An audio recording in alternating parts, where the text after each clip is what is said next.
Tonight on Would I Lie to You, National Treasure, Wendy Richard. National Disaster, Russell Howard. And their team captain, the National Trust, David Mitchell. And facing them tonight, the Strictly Come Dancing, Len Goodman. The often trying Vic Reeves. And their team captain is answer-frying Lee Mack. But first, become noticeably excited for your host, Angus Deaton.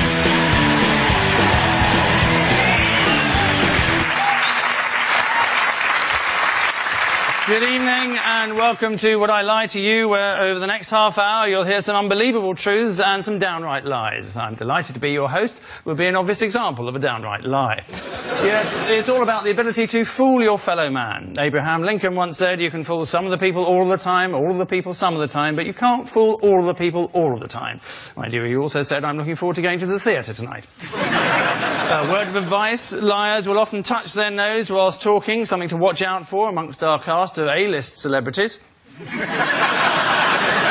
Which brings us anything but neatly to round one, Home Truths, in which our guests read out a statement about themselves and the opposing team have to guess if it's true or a filthy fib. Guess right, they get a point. Guess wrong, the others get a point. It's as simple as the panellists themselves. Lee's team have first crack, if you'll pardon the expression, and Len it is who kicks off with his first Home Truth. Len? I imac my armpits. OK, truth or garbage? I was next to Len's dressing room and there was a lot of screeching coming. How long does it take you to do? It's a very, very quick and brief experience, really. You get the bottle. Yep. You place it in your hand. Yep. You lift it up. I can see what's happened there. You then use the applicator provided and peel it off. I thought, according to the ads, that Imac was a cream, not a liquid. Yeah, it's a cream. Well, it's in a bottle, isn't it? No, it's in a tube. I hate clever, bloody women. Do you do this for hygiene or Well, it all started, actually, years ago when I danced a lot more. And we used to rehearse in vests, really. Yes. And there's nothing worse, ladies, is there, than to see an arm full of hair and dewdrops and little bits of crustacean all floating around. There's nothing worse, especially if you're in the pub and one of them comes in, they're standing next to you at the bar, and it's all that. I think it's absolutely vile. What sort of pubs do you go to? Do you put your deodorant on immediately after you've... As soon as I have done the process, I shower, walk into the other bathroom where I keep my other accoutrements. The other bathroom? Yeah. Where you have a manservant pat you down? And then I have a jolly good squirt of... I do squirt straight away. Yeah. Right, well, you cannot put deodorant on immediately after you've used one of those creams. He'd be screaming his head off. Oh, well deduced. Well, I think that's a clincher, don't you? Yeah, absolutely. Right. Yeah. There we go. No, we reckon that's a lie. They're saying it's a lie. There we go. Oblivious to pain, the truth. Really? Oh!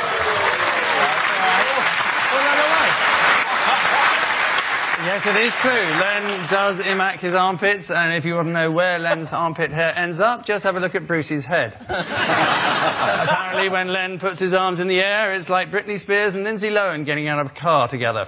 Our next revelation comes from David. I used to proofread dictionaries for a living.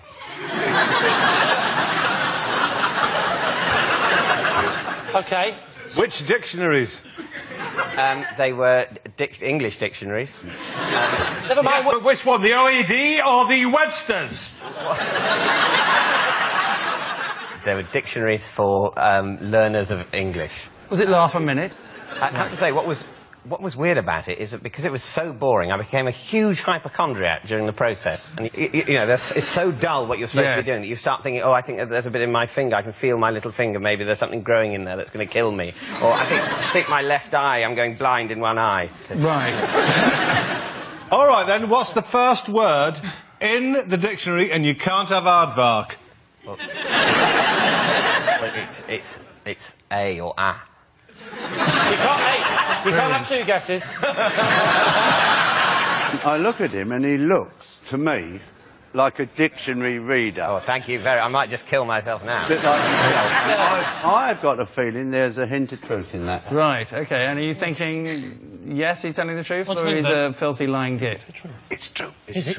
Is it true? Yeah. My team think it's true, so we're going to go with true. OK, You're saying that I look like a man who's gone to the depths of tedium and not come back. Yeah. Well, that's because I am. It's true. Yes, it is true. David did proofread dictionaries for a living. Yes, ladies, his middle name is Danger. He claimed it was one of the happiest times of his life, or as he called it, the most felicitous epoch of his existential being. Proofreading is, of course, vital to any piece of writing. Even the scripts on this show are subject to rigorous scrutiny. Russell, surprise us all. I was a contestant on Junior MasterChef. Thank you.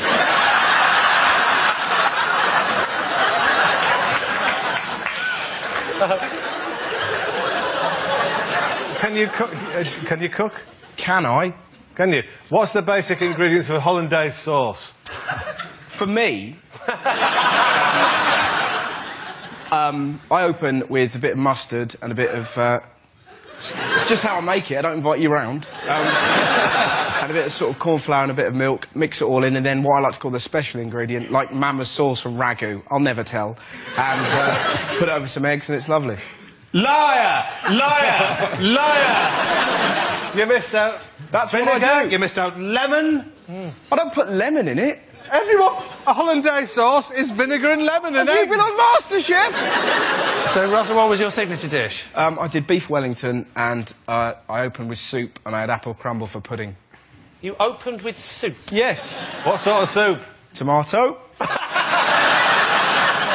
I take it you didn't bother with the tomatoes. Take me through how you made your tomato soup. We've got him here, Lee. He'll say open the tin.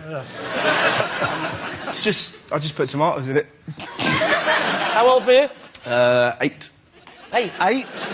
And you were making beef Wellington? Russell, we're not idiots. You weren't making beef Wellington, were you? Junior MasterChef, you'd have been... I've seen Big Cook, Little Cook. You were probably making biscuits in the shape of the moon. Beef Wellington? Here's a clincher, Lee. Watch this. You put a bit of beef in the oven. How long do you cook it for? Ages.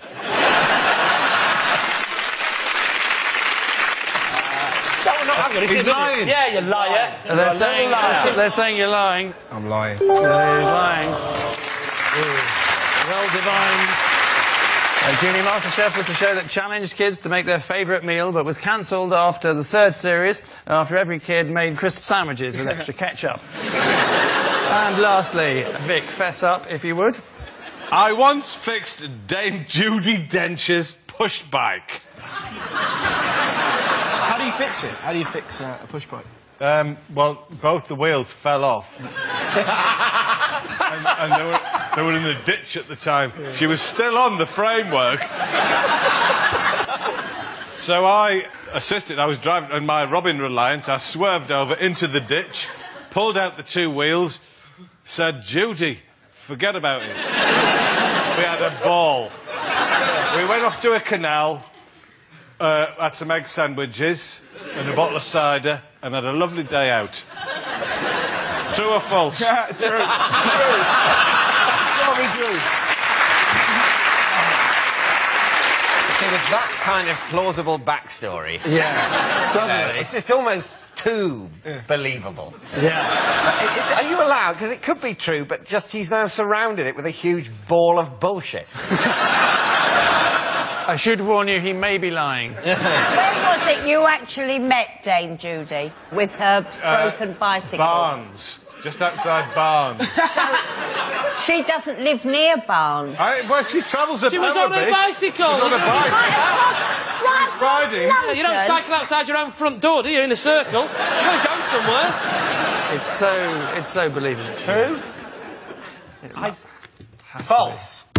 It's a lie. He's saying it's a lie. I can't believe that. Vic.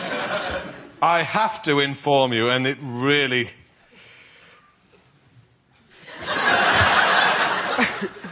It's a lie. Yes, who would have thought? All of which brings us to the end of this pulsating opening round, with Lee's team having accrued 4 points and David's a meagre 2. And so, like Britney Spears, we move swiftly to the next round. It's called This Is My and is self-explanatory. However, for those who insist on details, each of David's team will claim to have a genuine connection with tonight's special guest person, who we're about to introduce to you. It's up to Lee's team to spot whose connection is genuine. So please welcome this week's special guest person, Morris.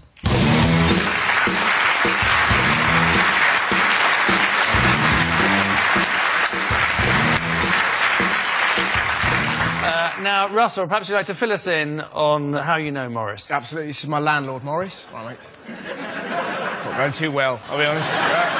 But he's actually the 16th Earl of Westmoreland.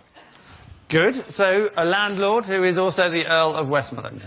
David, what's Morris to you? He's my teacher, and he's training me in the art of ventriloquism for my next acting role. So, a ventriloquist teacher. And lastly then, Wendy, what's your connection with Morris? This is Morris. He's my hairdresser, and he also cuts the hair of Tony Blair. So there you are. A noble landlord, according to Russell, David's ventriloquist teacher, or a hairdresser to the stars and Tony Blair, if you believe Wendy. Lee. Russell. Yes, mate. Pray tell. What, me more of the Earl of Westmoreland. OK, well, me and Mojo, as I call him, we had a party once up in our flat, and he sort of lives downstairs, and it was quite sort of, you know, crazy. And he came up, we played Twister, and he lost, and we were all like, "Ah!" And then he went, well, actually, I'm the 16th Earl of Westmoreland. And went like that back at us, so we went, good comeback. Then I served everyone beef Wellington. What a night. Wendy, may I ask, is he your current hairdresser at this time? Yes. Yeah? And whereabouts would his shop be? Is it in the West End of London? Or? Yes. Whereabouts? It's, it's near Baker Street. Near Baker Oh, Street? right, yeah. Near Baker Street. Right, near, yeah, very near Baker On Baker Street. No. No, just- You wouldn't perchance know the name of the road, I'd guess, at this stage. No, because, well, you see, I don't drive, and if I'm going around, I tend to walk, so I don't look at street names. Is it in the underground? No. Where the hobbits have their hairstylists. Does he still do Tony Blair's hair? Yes. Right. And do you get any gossip? No, Morris never repeats gossip. Right, very discreet. Yes. OK. Sorry, David, could you just remind me of yours again, please? A ventriloquist. Oh, yes. Yeah. Ventriloquist. Which is clearly And the how right... many lessons have you had, David? Just approximately, how many lessons? I've had 3. Any other questions, Lee? Yes, I want an example from David, a bit of ventriloquism. After 3 lessons, you should be able to do something far away.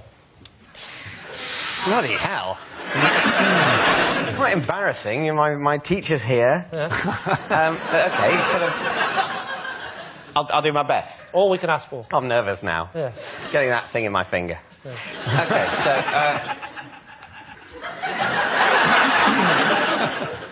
Hello, how are you?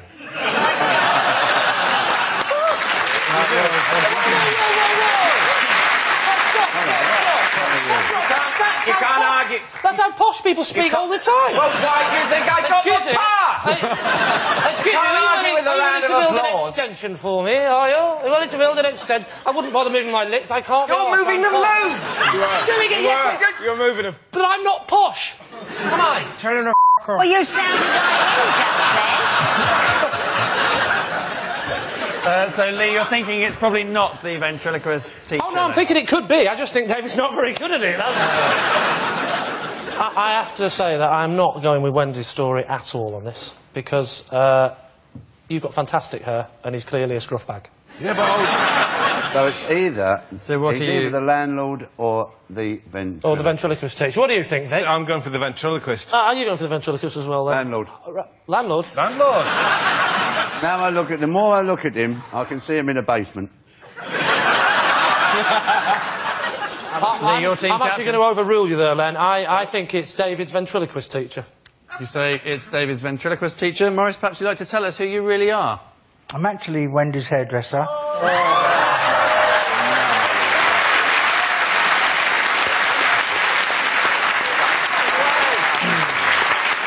He's Wendy Richards' hairdresser. Well done to Morris. And I do cut Tony Blair's hair. Oh, what's he like?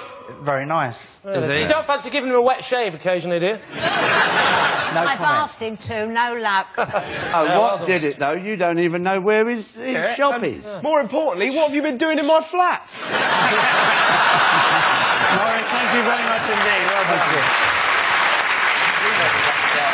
Many thanks to Morris Miller. Managed to completely outwit Lee's team by standing still and saying nothing. It's that simple. So, Morris is obviously a man who knows a thing or two about temptation, stood behind Tony Blair with a pair of sharp scissors. I'm sure he indulges in the same idle chit-chat, sending the troops anywhere nice this year. So, at the end of that round, a quick look at the scores shows it's David's team who is steaming ahead, leading as they are 6-4.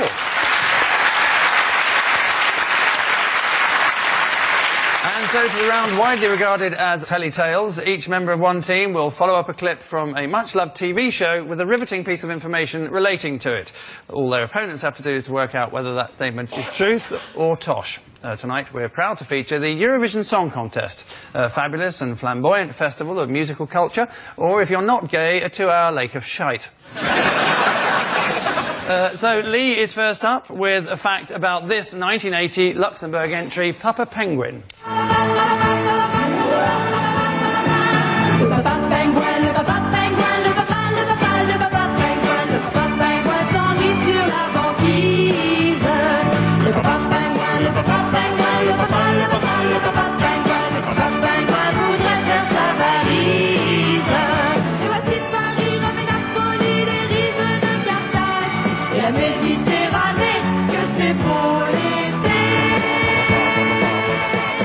OK, that was the spectacular Papa Penguin in 1980, but Lee has an even more extraordinary fact. Lee. Yes, now, I know what you're thinking. You're probably thinking, fine, that was probably, well, definitely the only animal that was featured that year in the Eurovision Song Contest. Well, stop your horses and get off, because I've got a fact.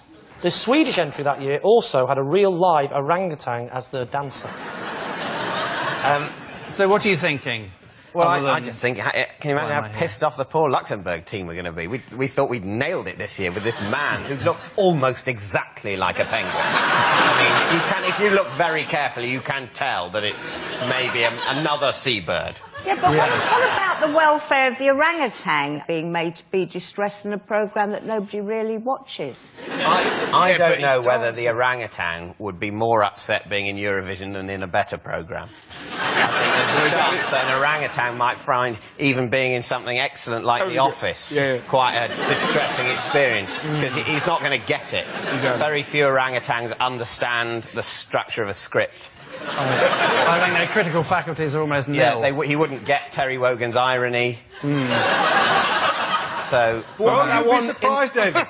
You'd be surprised. The question we have to ask ourselves, then, is how cruel are the Swedes? Are they... We should put that into Google. Are they a cruel people?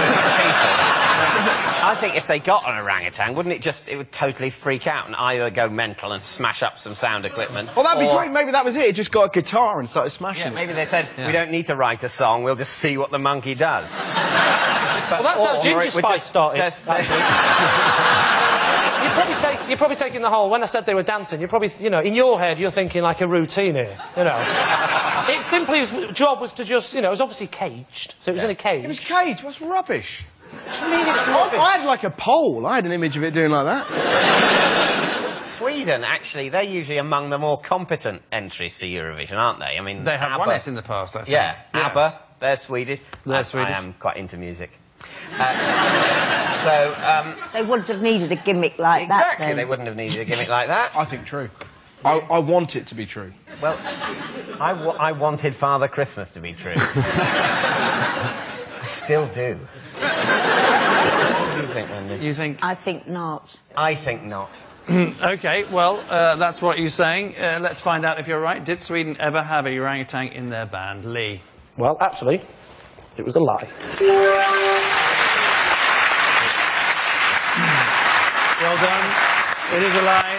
Sweden did not have a live orangutan in their band. He left due to musical differences. They wanted to do an up-tempo power pop number, whereas he wanted a banana. In fact, to this day, the hairiest thing to actually enter Eurovision was Dana International. So, Len, is next. Here's the Finnish entry from 1976, the majestically titled Pump Pump.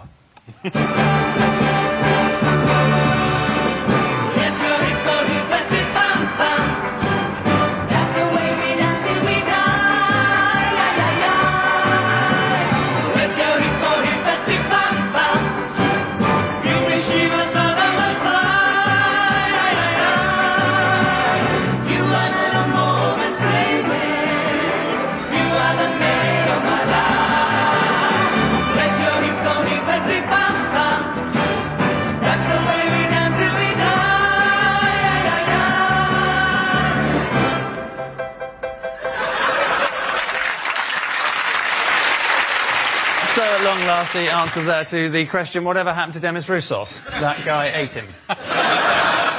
That was Pump Pump, anyway, by Freddie and the Friends. But what is Len's additional piece of priceless trivia? Len? That was the Eurovision entry from Finland there, and my fact is that on the 27th of July in Finland, they celebrate Sleepyhead Day, when the last member of the family that awakes is taken down to the sea and thrown in. Well, the question you're asking is, would the same nation that produced that giant man and those girls be the location for a frenzy of splashes? That's pretty much the connection between... So where does Sleepyhead Day come from then, Len? Well, it dates back to the Middle Ages, where evidently 7 Christians slept in a cave for 200 years. And so they came up with this sleepyhead. And I can actually tell you the Finnish for that is unikapaka. Unikapaka. Where we get the Knickerbocker glory from. Yes. Originally, it was packed with sedatives. What do you think? It does sound like one of those daft things that they would do. Yeah. You think? Yeah. We used to have a pram race in our village, so it's conceivable. People chase cheeses in Wales, don't they? Yeah. And the first person to get to the cheese, I don't know, gets the cheese.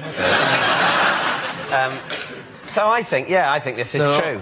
OK, Len, truth or garbage? Funnily enough, it's true. Yeah. Yes. Len telling the truth. July the 27th is indeed National Sleepyhead Day in Finland, where the last person in the house to wake up is traditionally thrown in the nearest lake or sea. And July the 28th is, of course, National Granny's Body Washes Up on the Shore Day. So at the end of that round, it's Lee's team who are what's commonly known as last, trailing as they do 9-4. And so to our final quickfire round, featuring some more home truths, but this time against the clock. A random flashing light will select which of our panellists has to dish more dirt about themselves, the eternal question, as ever, being, are they to be believed or are they a lying toe rag? It's David's team who are in the lead, so Lee's team needs all the points they can get, starting now. Wendy. I have no idea how to use a laundrette washing machine. How long have you stood in the laundrette? 22 years. So you don't know how to use one. Hazard a guess. How would you think that you do it? Well, what threw me is the coins. They are tricky. And... Are you saying you've never been into a laundrette? I have been into the laundrette. No, I didn't know how to work the machine. You know, William Shatner can't really fly a starship.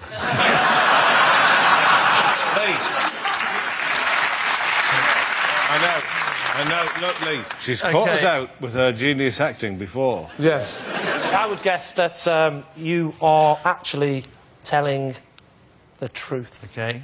Wendy? Yes, I am. It is true. Next. Lee. My parents told me my dog was dead, when in actual fact, he was in Scunthorpe.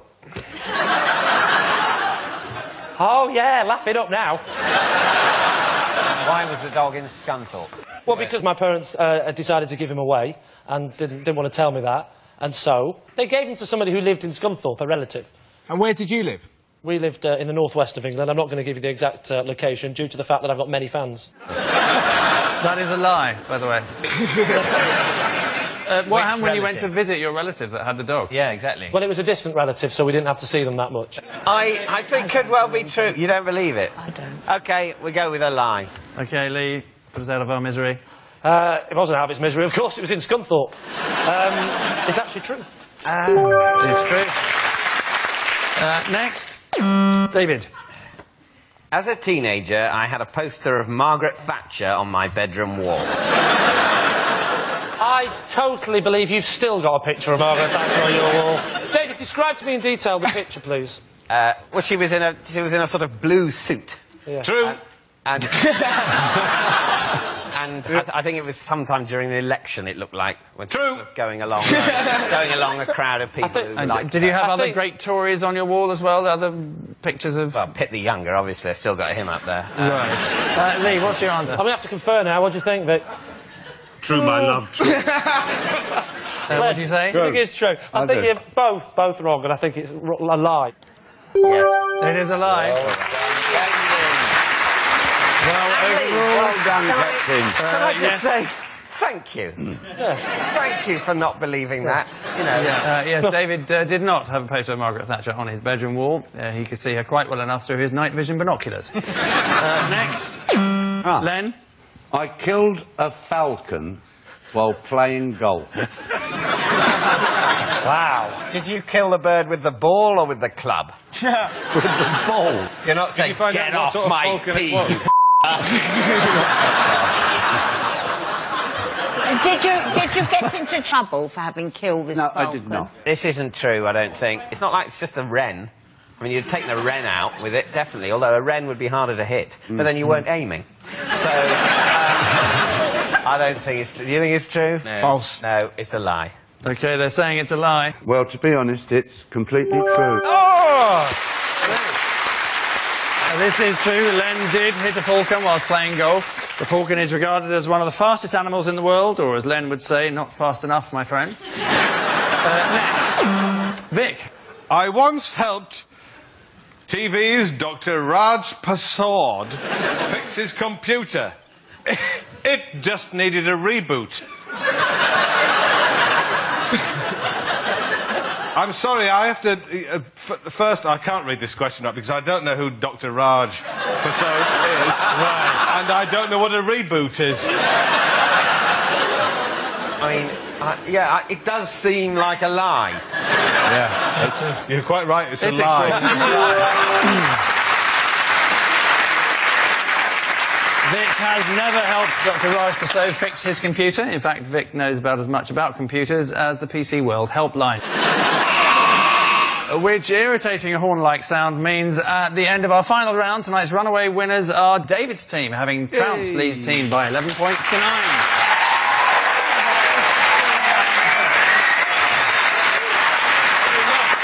So, congratulations to David's team and our deep and sincere sympathies to Lee's team. Yep, another lie. Join us next week for more of the same, and always remember that according to psychologists, a person who is lying will avoid making direct eye contact, which explains how David Blunkett got away with it for so long.